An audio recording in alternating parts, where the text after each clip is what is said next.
Hoy tenemos a Ignacio Bernabé, el creador del Growth Management y el promotor del capital humanismo.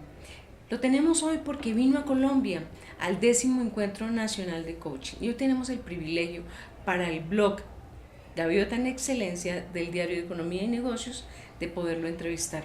Ignacio, bienvenido a Colombia. ¿Qué tal? Muchas gracias. Tú decías ahora en la conferencia, en el 10º Encuentro Nacional de Coaching, hablabas del capital humanismo. ¿Qué es el capital humanismo? El capital humanismo es un modelo socioeconómico hacia el cual estamos transitando de manera natural, exactamente igual que el capitalismo evolucionó de manera natural desde el feudalismo. En la medida en que comprendamos este proceso evolutivo en el que nos encontramos, no puede ser de otro modo, porque siempre digo que la evolución en los paradigmas sociales y económicos es un proceso inexorable, exactamente igual que ocurre en el hombre, ¿no? En el hombre y en la mujer, por supuesto. Pues en la medida en que comprendamos que estamos en este proceso evolutivo y lo impulsemos de manera libre y consciente, pues este proceso se va a desarrollar de una manera mucho más eficaz para todos.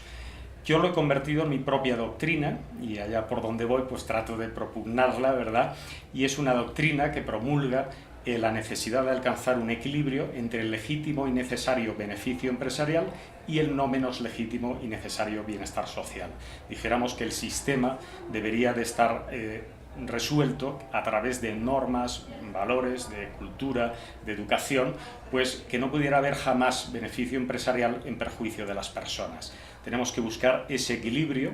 El capital humanismo permite alcanzar ese equilibrio tan necesario, reconociendo la necesidad de las empresas de ganar dinero para hacer su trabajo como entes capaces de generar empleo, riqueza y bienestar social, pero también el legítimo y necesario bienestar de las personas. Las personas tienen que ser felices y el trabajo puede ser un buen medio para que las personas puedan ser felices también en sus puestos de trabajo.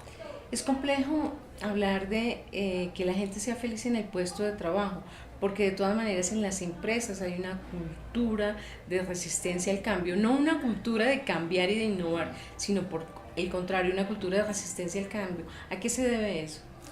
A ver, las empresas lo primero es que tienen que entender que inevitablemente tenemos que cambiar, es decir, estamos en un entorno oceánico, que yo ya en el año 2007, con el inicio de la crisis, ya califiqué así por sus especiales características.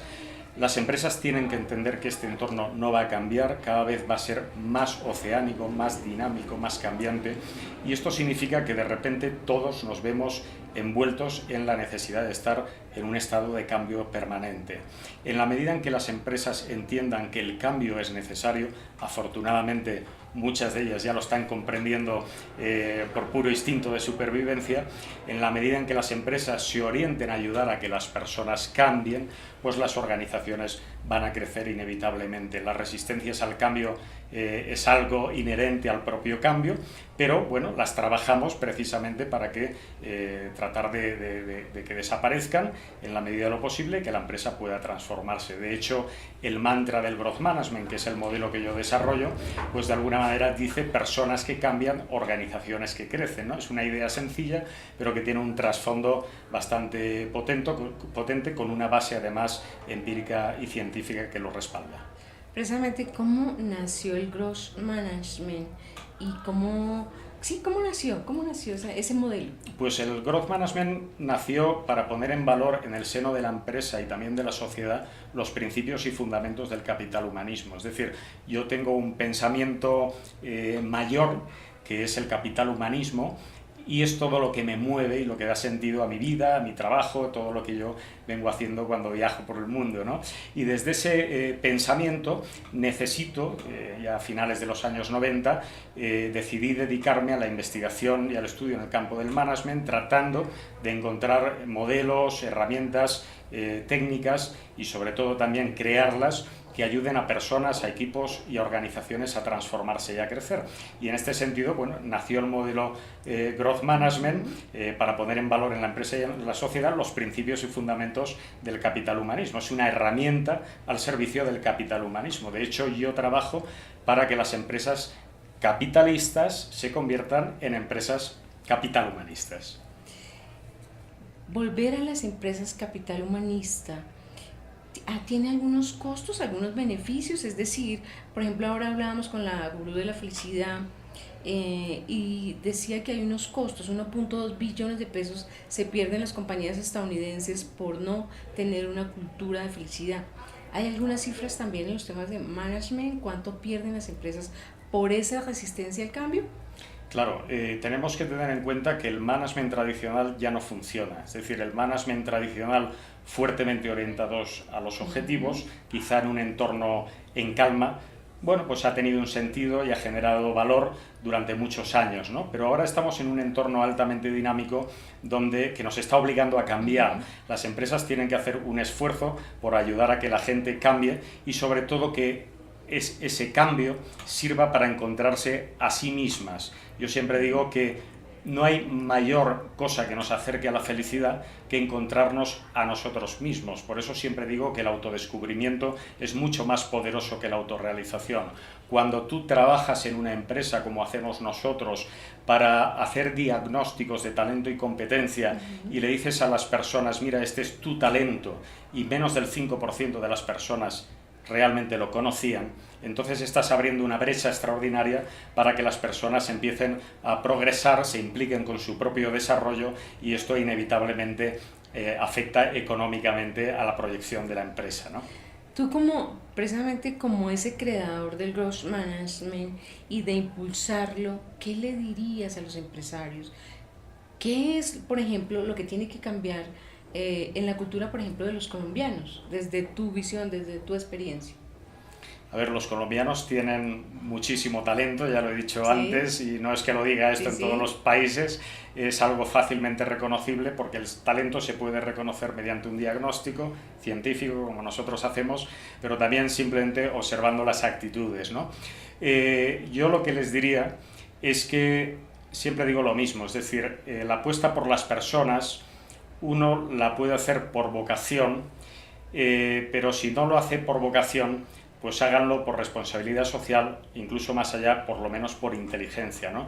La apuesta por las personas está demostrando que estamos poniendo en valor una serie de capacidades ocultas que ni siquiera antes conocíamos, y esto está repercutiendo en un valor importantísimo en las empresas. Que tomen conciencia los empresarios colombianos. Además sé que están muy por la labor. Yo ahora voy a estar en Colombia durante 11 días, me reúno con 11 de las empresas más importantes de este país y realmente son empresas que están muy interesadas en desarrollar el growth management, porque el growth management permite generar ese impacto muy alineado en el pensamiento que ya ellos tienen. Lo que pasa que hace falta metodología, herramientas, y el growth management no solo aporta una visión, sino aporta también esa metodología que en el campo del management hacía falta para asumir los retos que nos estamos encontrando ya en el presente, no voy a decir en el futuro, pero ya en el presente.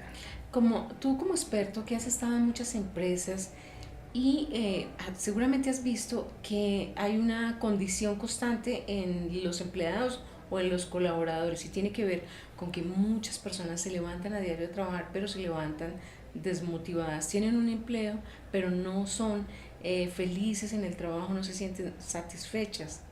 ¿Qué sucede ahí? ¿Qué es lo que hace falta precisamente para que la gente vaya a gusto a su trabajo y haga lo que le gusta? ¿Cuál es como esa fórmula? En primer lugar, hace falta alinear el talento de las personas con los puestos de trabajo y con las responsabilidades que cada uno asumimos en nuestro día a día, ¿no? Esto es lo que hacemos nosotros. Tratamos siempre, después de un diagnóstico, de recomendar incluso cambios de equipo, cambios estructurales o personas que podrían estar sacando mucho más partido en otros puestos de responsabilidad, ¿no? Y sobre todo, lo que hace falta es mucho liderazgo.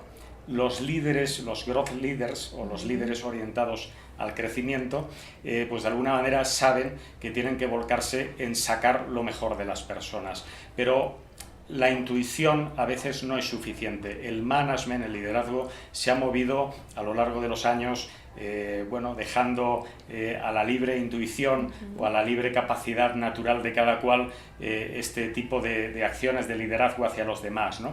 Pero precisamente con el Growth Leadership lo que estamos aportando son herramientas con base científica a los líderes para que puedan sacar lo mejor de las personas. Un economista racional te diría que eso no se ve reflejado en las utilidades o en la productividad de la empresa. ¿Tú qué le dirías?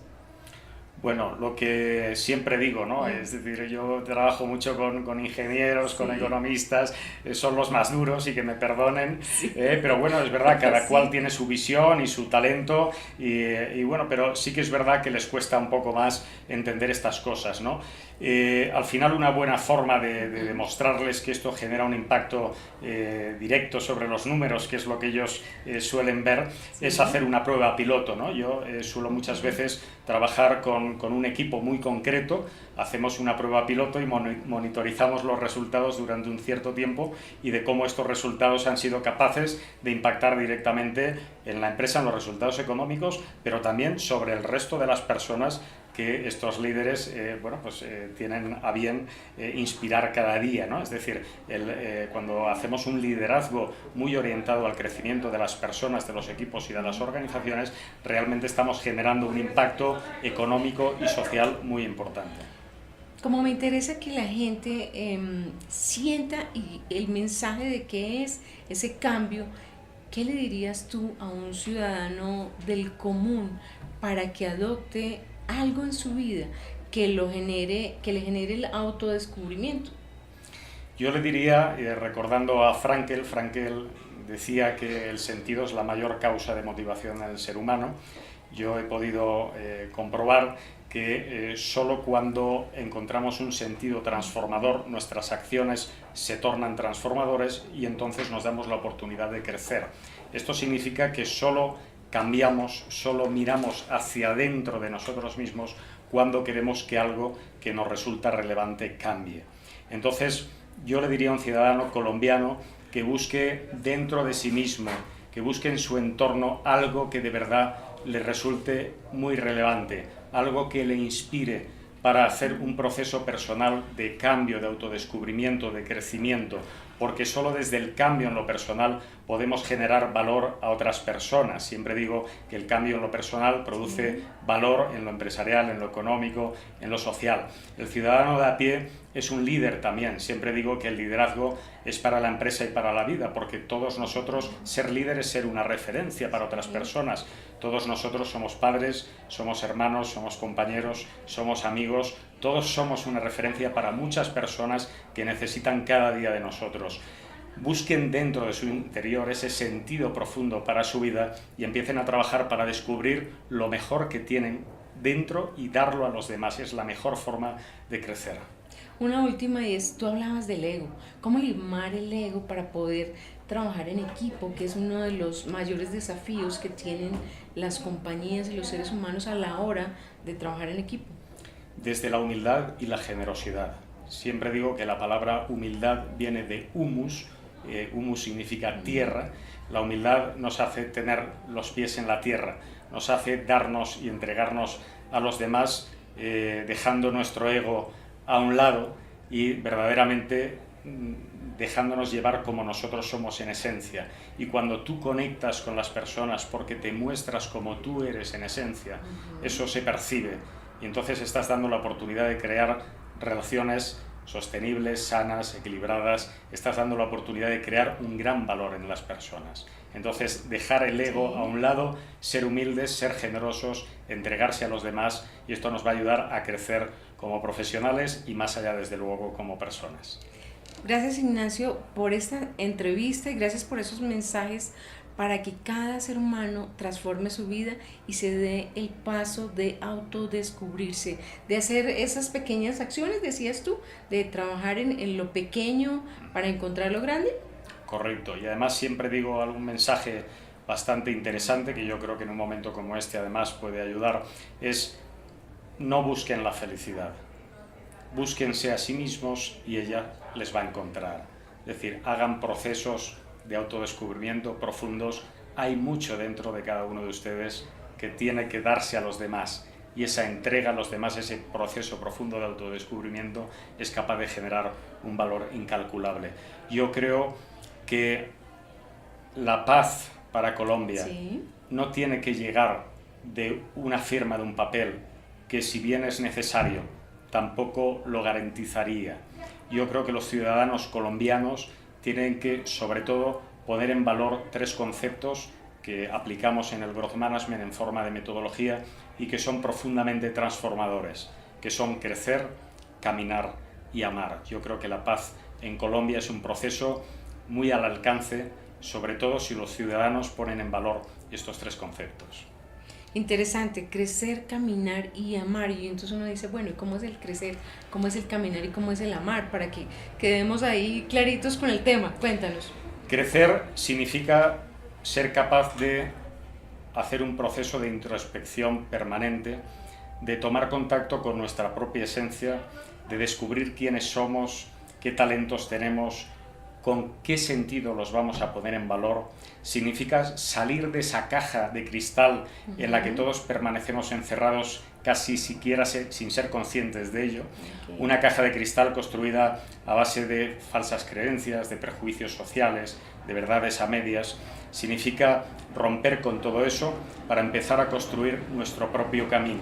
Ese camino que deseamos, queremos, podemos y nos es legítimo vivir, en lugar de estar viviendo el camino en el que estamos, quizá de casualidad, quizá porque otros lo diseñaron por nosotros o porque creemos que es el único posible. Crecer tiene que ver mucho con el autodescubrimiento, con ese proceso del que hablo continuamente. Sí, el camino. El concepto de caminar tiene que ver con una paradoja que lamentablemente demasiados empresarios y demasiados directivos no logran entender. Conseguimos objetivos más altos cuando, en lugar de centrarnos en ellos, nos centramos en el modo en que llegamos a ellos. Hablo de una visión, de unos valores, de unas actitudes, de unos comportamientos, de una manera de relacionarnos. Cuando tú pones el foco en las personas, cuando tú ayudas a las personas a caminar, a disfrutar cada día con lo que haces, cuando tú pones el talento de las personas en línea con sus puestos de trabajo, entonces las personas caminan, disfrutan cada día de lo que hacen, y esto genera objetivos mucho mayores. ¿Y amar? Y amar, pues, ¿qué te voy a decir? Amar es un concepto todavía que esconde muchos prejuicios, nos cuesta hablar del amor, ¿no? Yo recuerdo en una entrevista, una larga entrevista que me hicieron hace 2 años ya, en las Islas Canarias. Yo daba una conferencia en un congreso y tras esa larga entrevista terminamos hablando de amor y la periodista me dijo, disculpe, ¿le podría hacer una pregunta ya fuera de las cámaras? Sí. Digo, claro, y si le ha quedado algo, volvemos. Dice, no, es un tema personal. Dice, usted es creyente, ¿verdad? Digo, pues mire, ¿por qué lo dice? Lo dice porque hemos terminado de hablando de amor. Dice, sí. Dice, pero usted lo habla con una profundidad que creo que usted debe ser creyente. Y digo, pues mire, no soy creyente, yo creo en las personas. Digo, pero el amor es algo universal y es tan bonito, tan profundo, tan hermoso y tan transformador que además tenemos que entender que es algo que va más allá de una actitud o de una emoción de afecto o de apego hacia otras personas. Hablamos del amor como actitud. La actitud de amar es la actitud de darse y dar a los demás, de entregarse cada día a otras personas, de querer ayudar a otros a crecer como profesionales y como personas. Yo trabajo para introducir el concepto de crecer, caminar y amar en las organizaciones. Y cuando esto empieza a formar parte de la cultura, realmente el cambio es extraordinario. Ignacio, muchas gracias por estar con nosotros. Bienvenido a Colombia. Que disfrutes tu estadía y siempre bienvenido a nuestro país. Muchas gracias por acogerme así. Gracias.